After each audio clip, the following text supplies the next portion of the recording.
I want to be a Notion girly, so I'm taking all of the Notion Academy lessons, and this week was workspace design. That's right, y'all, we have made it to the advanced path, and so now it's time to tidy up some things. Notion's lessons are built for teams, companies. Here's the thing though, I don't have a team.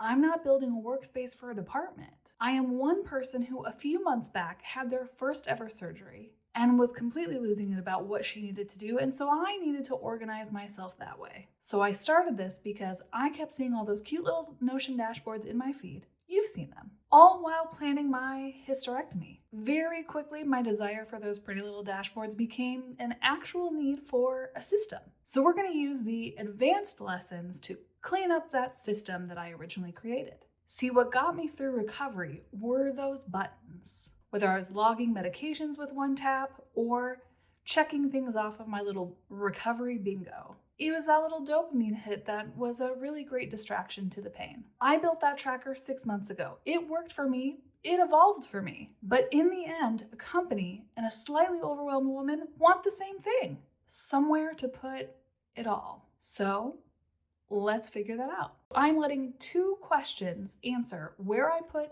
anything in my Notion space. And they completely reorganized the tracker I built for surgery. Context if you're new here, I'm Jess. I'm going through Notion's lessons. I built a hysterectomy prep and recovery tracker a few months back, but now I'm going through all of the Notion lessons because my hope is that I can share this with y'all.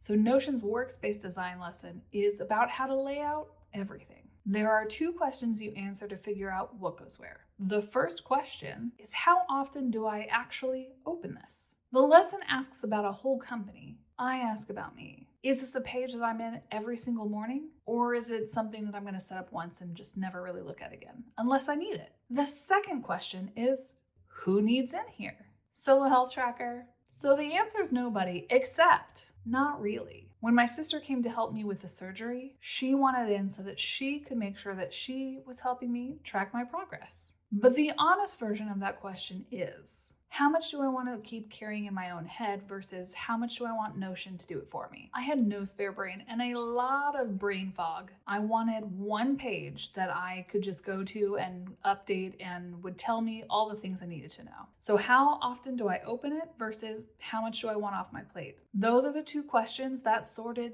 everything. So I'm showing you the bones of this hysterectomy tracker. I built it in 3 layers. 3 different types of pages, and no, not everything is a database. This is the tracker that I built for my hysterectomy recovery, and here is its actual shape. Sort everything by those workspace design questions, and it stacks into 3 layers. The top is the main dashboard, where I land every single morning. It didn't start as a cute little dashboard, but I think we'll get there by the end of this. Today's plan, how I'm feeling, and now, 6 months out, counting down how far into recovery I am. Then women's health, the room the whole topic lives in, and inside it, hysterectomy. This is the prep and recovery tracker itself. Here's where it pays off. You already know that Notion has wikis, databases, and just plain pages. The trick is matching the right thing to do the right job. Care guides, notes that I write down that I barely need to really look at again, that's a wiki. Symptoms, medications, appointments, those things are changing constantly. So that's a database. But for the dashboard and to be able to sort and filter through what I actually need to see,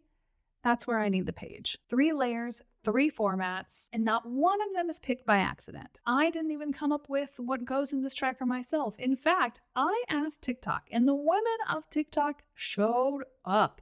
I had over 1,000 comments on what to do to prepare for my surgery, what to do and what to expect for recovery. So I took all of that into consideration when I started thinking about the task list that I needed, the symptoms that I may have, all the things to kind of check in with myself because nobody really warns you about it. So it's not just from my journey, but it's from the journey of several others. I just built the shelves for the information.